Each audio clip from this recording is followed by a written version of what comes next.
हम सब ने ओवर थिंकिंग कभी ना कभी लाइफ में की है। वो कई बार अच्छी चीज़ पे भी ख़त्म होती है, कई बार बुरी चीज़ भी बनती है। सो आज हम इसी बात पे बात करेंगे। So welcome to the channel. Let's talk about over think, good और bad. Over think can be both good bad. उसके पीछे सिर्फ दो रीजंस होते हैं, कितना हम ओवर थिंकिंग कर रहे हैं और कितनी बार कर रहे हैं। ठीक है, फॉर एग्जांपल अगर किसी चीज़ के लिए हम पूरा दिन दे रहे हैं तो कहीं ना कहीं it turn into a bad thing.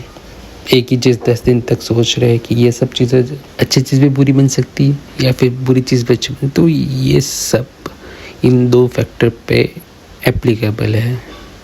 That how much and how often.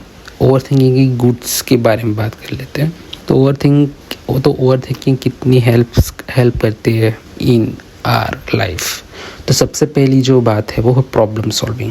Thinking deeply about the problem and try to solve, जो एक बेटर तरीके से हो सकते हैं। कि कई बार क्या होता है ना, हम किसी प्रॉब्लम्स को हम सोचते हैं कि नहीं हम इस पे क्या कर सकते हैं, तो थोड़ा सा इंटरप्रिटेशन करके, थोड़ा सा ये करके, हाँ चलो इसका ये हो सकता है, इसका हो सकता है करके हम एक फाइनल डिसीजन पर पहुँचते हैं जो कई बार हमारी प्रॉब्लम सॉल्व कर देता है।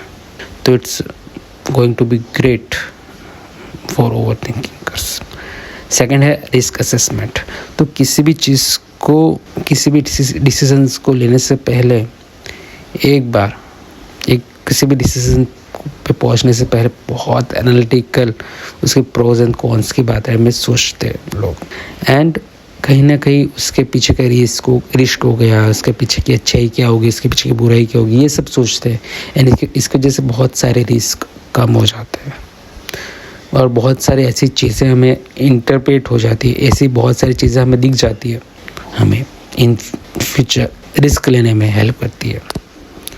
थर्ड है लर्निंग फ्रॉम द पास्ट। अब ये कैसे ओवर थिंकिंग में आ जाता है कि आप पास्ट से कैसे सोच सकते हो। तो ओवर थिंकर्स क्या करते हैं, ठीक है, जो भी पास्ट में जो चीज़ें हो चुकी है एंड अगर उसी आसपास कुछ चीज़ें हो रही है ना, तो they are aware about that and उस चीज़ को पहले ही स्टॉप करने की कोशिश करेंगे, पहले ही उस चीज़ को अवॉइड करने की कोशिश करेंगे।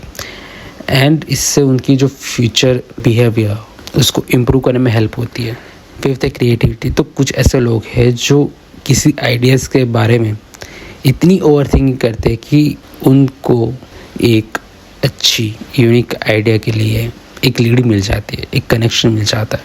ठीक है, तो over thinking in a creative way भी बहुत हेल्प करती है। अब हम अच्छी बातें तो कर ही रहे हैं, अब उसकी थोड़ी बुरी बातें भी कर ही देते हैं, जो मोस्टली लोग समझते हैं कि over thinking is a bad. उसका जो फर्स्ट है वो पैरालिसिस बाय एनालिसिस। तो क्या होता है ना कि वो जैसे मैंने बात की पॉजिटिव में कि हम किसी चीज़ को बहुत एनालिटिकली हम सोचते हैं, कि एनालिसिस करते हैं कि ऐसा ऐसा करके उसके प्रोज एंड कॉन्स को समझ जाएंगे and we are working on that.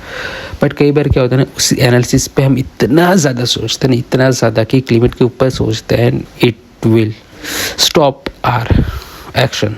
वो हमें रोकते ही हमें एक्शन लेने से। ठीक है, सेकेंड है जो बैड चीज़ है, जो ख़राब चीज़ है ओवर थिंकिंग की, इज़ द एंजाइटी और स्ट्रेस और एंजाइटी बहुत बार होती है लोगों को। ओवर थिंकर्स की बहुत कॉमन प्रॉब्लम है स्ट्रेस और एंजाइटी। बहुत ज़्यादा गुस्सा, बहुत ज़्यादा स्ट्रेस आ जाना। तो वो क्या होता है ना कि वो लोग ऐसे सिनेरियो सोच लेते हैं जो शायद वर्स्ट केस में हो सकता है, मतलब एकदम लास्ट स्टेज में हो सकता है, वहाँ तक वो चले जाते हैं एंड वो कहीं ना कहीं फिर एंजाइटी स्ट्रेस में चेंज हो जाता है। ठीक है, तो ये एक बुरी चीज़ है कि ठीक है आप सोच रहे हो बट कुछ चीज़ों को आप छोड़ दो, भगवान पे छोड़ दो। हम जैसे बोलते हैं, हमारे बुजुर्ग बोलते हैं कि जो होता है अच्छे के लिए होता है, हमें इतना सोचना नहीं चाहिए। बिकॉज ऑफ दैट कि हम जितना सोचेंगे उतनी ज़्यादा हम अपनी मेंटल हेल्थ पे असर करेंगे। ठीक है, एंड यही चीज़ से रिलेटेड है पॉइंट 3 जो है।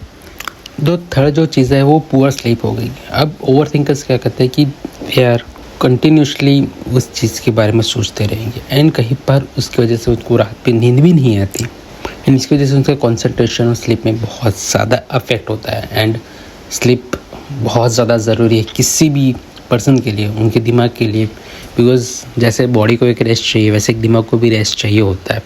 एंड आप उस चीज़ को बहुत ज़्यादा पुश करोगे, आप हार्डवर्क करवाओगे तो थकेगा वो एंड कहीं ना कहीं वो फिर आपकी कंसंट्रेशन पे भी असर करता है। ओवर थिंकिंग कई बार क्या होता है ना कि लोगों के बीच में मिसअंडरस्टैंडिंग भी क्रिएट करता है, जो इनके इमोशंस के साथ लोगों के साथ खेल लेता है। वो ओवर थिंक की वजह से, वो पर्सन की वजह से नहीं है, वो और कि लोगों को सोचता है कि मिसअंडरस्टैंडिंग हो जाती है, वो इंटरप्रिटेशन कर देते हैं कि नहीं इसने तो ऐसा किया ही है, इसने तो ऐसा किया, मतलब इसने ये करके ऐसा बोला है, ऐसा किया है, तो इसका मतलब ये है। तो इसकी वजह से लोगों को मिसअंडरस्टैंडिंग हो जाती है, इमोशनली एंजाइटी हो जाती है, इमोशनल एग्जॉशन हो जाता है। तो कहीं ना कहीं वो एक बुरी चीज़ ही है। अब आप बात करेंगे मास्टर की जो एक ओवर थिंकर्स के लिए बहुत ज़्यादा इम्पोर्टेंट है। तो मास्टर की है बैलेंस। तो बैलेंस कैसे करो ओवर थिंकिंग में? सोचने का आपके हाथ में नहीं है, मुझे ये भी पता है, बट एक लिमिट तक सोचने के बाद आप खुद को ट्राई करो बाहर लाने की कि नहीं, मुझे इससे ज़्यादा सोचना नहीं है। अगर आपको वो भी नहीं हो रहा है, you can write down thought. क्योंकि क्या होता है ना, ओवर थिंकर्स मोस्टली कुछ चीज़ें लूपिंग पे चलती है। ये चीज़ हुई, वापस कुछ बात सोचे, वापस उसी चीज़ पर आ जाए कि तो वो लूपिंग में ज़्यादा टाइम वेस्ट हो जाता है। सो राइट डाउन योर थॉट्स और आइडियाज़ टू अवॉइड लूपिंग। ठीक है। थर्ड जो है उस पर है कि focus on actions not on analysis. अब ज़्यादा कर रहे हो, आपको समझ आ रहा है, तो आप एक्शंस पे ज़्यादा फोकस करो रादर देन टू इंटरप्रिटेशन और एनालिसिस समथिंग। मैंने जो मास्टर की आपको बोली वो सिर्फ उसको आपको प्रैक्टिकली कैसे करना है, तो उसके पीछे कुछ प्रैक्टिकल टिप्स होती है, प्रैक्टिकल टेक्निक्स होती है जिसके यूज़ से we can do a better. ठीक है। तो इस one of those are they use 5 minute rule. तो 5 मिनट रूल क्या है? आप सिर्फ खुद को 5 मिनट दो किसी चीज़ को सोचने के लिए, and then do it, not more than that. Because आप जितना सोचेंगे उतना आपको चीज़ों के बारे में समझ आने में मुश्किल होगी, आप ज़्यादा डिप्रेशन फील करोगे। ठीक है। सेकंड, जैसे मैंने बोला, राइट इट आउट, कि किसी भी चीज़ को लिख के करो ताकि आपको चीज़ें ज़्यादा समझ में आए। तो third one is the worry time. दिन में 10 से 15 मिनट अगर आप ओवर थिंक करो, दिन में 10 से 15 मिनट दे दो अपने आप को, जिसमें आप सिर्फ ओवर थिंकिंग करोगे, कुछ नहीं करोगे, आप सिर्फ ओवर थिंकिंग करोगे। फोर्थ है शिफ्ट टू दी एक्शन और मोमेंट। तो over think is passive, is not active, वो पैसिव चीज़ है, एंड कहीं ना कहीं उसको आपको ब्रेक करना है by doing some moment, do some action. तो वो कैसे मूवमेंट और एक्शन कैसे करें? तो आप वॉक करना चालू कर दो, आप कुछ स्ट्रेचिंग करो, या फिर आप कुछ काम करो, या उससे रिलेटेड कुछ मतलब एक्शन करना चालू कर दो। यहाँ से निकल जाओ, बस आपको फिजिकल एक्टिविटी कुछ ना कुछ आपको करनी है। जो फिफ्थ है, जो मुझे लगता है वन ऑफ द इम्पोर्टेंट है फॉर द ओवर थिंकर्स, इस पर हम सब को सोचना चाहिए कि will this matter for me in 5 days, in 5 months और इन अ 5 year।